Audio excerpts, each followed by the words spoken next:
Students मैं बात कर रहा था कि समर ट्रेनिंग में आपको कभी भी ऑनलाइन के लिए नहीं चूज़ करना है। कुछ बच्चे ऐसा सोचते हैं कि ऑनलाइन में मुझे खाना बनाना जाके वहाँ रहना पड़ेगा, लिविंग कॉस्ट मेरी थोड़ा लगेगी, या फिर यार मैं घर से कर लेता हूँ, ऑनलाइन भी तो सीख सकता हूँ, यूट्यूब से भी सीख लूँगा, यूडमी से सीख लूँगा, या कोई पेड कोर्स ले लूँगा 200-400 का।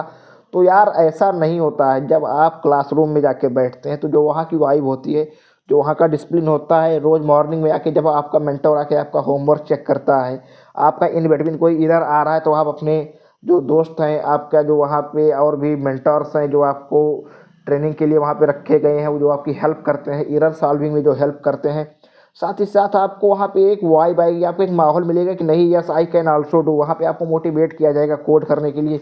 आप चारों तरफ देखेंगे कि ये सभी लोग कोड कर रहे हैं, सभी लोग लॉजिक लगा रहे हैं, सभी लोग बिल्ड कर रहे हैं।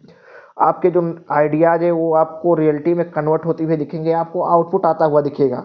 आप ऑनलाइन घर बैठेंगे, ऑनलाइन का सहारा लेंगे तो आप डिमोटिवेट हो जाएंगे। इसलिए आप अपनी लिमिट को पुश करिए। थोड़ा आपको 1-2 दिन थोड़ा मेहनत लगेगा आपको रहने में, या बाहर जाएंगे तो आपको अच्छा नहीं लगेगा, आपका प्लेस चेंज होगा। बट डियर स्टूडेंट्स, ये आपको करना ही होगा, क्योंकि अगर आप ये एक्सपेक्ट करें कि आपको जॉब करनी है मेट्रो सिटीज़ में जाके, कॉरपोरेट में आपको सर्वाइव करना है, तो यार आपको अपने कंफर्ट जोन से बाहर आना ही होगा। और अगर आप बाहर नहीं आएंगे तो आप इस कॉम्पिटिटिव वर्ल्ड में, इस प्रोग्रामिंग के वर्ल्ड में आप सर्वाइव नहीं कर पाएंगे। क्योंकि हम एक सॉफ्टवेयर इंजीनियर हैं और हमारा काम होता है लोगों की लाइफ को आसान बनाना। और अगर हम अपनी ही लाइफ को सिर्फ आसान बनाएंगे तो लोगों की लाइफ आसान नहीं बनेगी। इसलिए ये ज़रूरी है कि आप कॉम्पिटिटिव वर्ल्ड में अपनी लिमिट को पुश करें, कंफर्ट जोन के बाहर आएँ, ट्रेनिंग इंस्टीट्यूट्स को ज्वाइन करें, और ट्रेनिंग इंस्टीट्यूट में ज्वाइन करके सिर्फ वहाँ पे चकाचौंध में जाके खो ना जाएँ और पुरानी घिसी-पिटी चीज़ों को ही ना सीखें। बट कि मैं आपको रिकमेंड करूँगा जो लेटेस्ट चीज़ें हैं उसको आप सीखने का प्रयास करें। और उससे पहले मैं आपको बताऊँगा कि अगर आप नई चीज़ों को सीखने का ट्राई कर रहे हैं तो उससे पहले आपका बेसिक पूरा क्लियर होना चाहिए।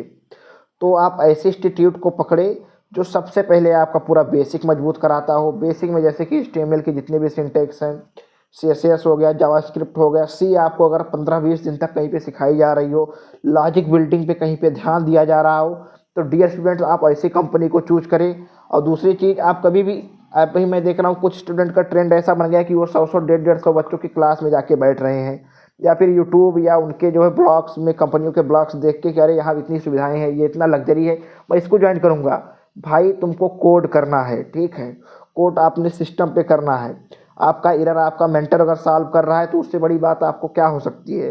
तो आप हमेशा ऐसे इंस्टीट्यूट को चूज करें, एक ऐसे इंस्टीट्यूट को देखें जहाँ पे भीड़ ना के बराबर हो। अगर आपको 20-25 बच्चे या 30 बच्चों का बैच आपको मिल रहा हो तो आप वहाँ पे ज्वाइन करें, और वहाँ पे देखें कि आपका मेंटर आपके लिए स्ट्राइव कर रहा है कि नहीं कर रहा, वो भूखा है आपको पढ़ाने के लिए नहीं। आप हमेशा ऐसे मेंटर्स को खोजिए जो तन मन धन लगा के ईमानदारी के साथ आप पे फोकस करें, ना कि अपने रेवेन्यू जनरेट करने पे, ढेर सारे बच्चे इकट्ठे करने पे फोकस करें। तो आई होप ये बच्चे, समर ट्रेनिंग के जितने भी बच्चे हैं उनको समझ में आ रहा होगा। मैं अगले नेक्स्ट वीडियो में बच्चों को बताऊंगा कि कौन कौन सी टेक्नोलॉजी वो चूज कर सकते हैं, और कौन सी 2021-22 में चलती थी जो अभी नहीं चल रही हैं, जिनका ट्रेंड ख़त्म हो गया है, इंटरव्यू के क्वेश्चंस बदल गए हैं। तो ये सब चीज़ें मैं समर ट्रेनिंग के स्टूडेंट्स के लिए अगले पार्ट में कवर करूँगा।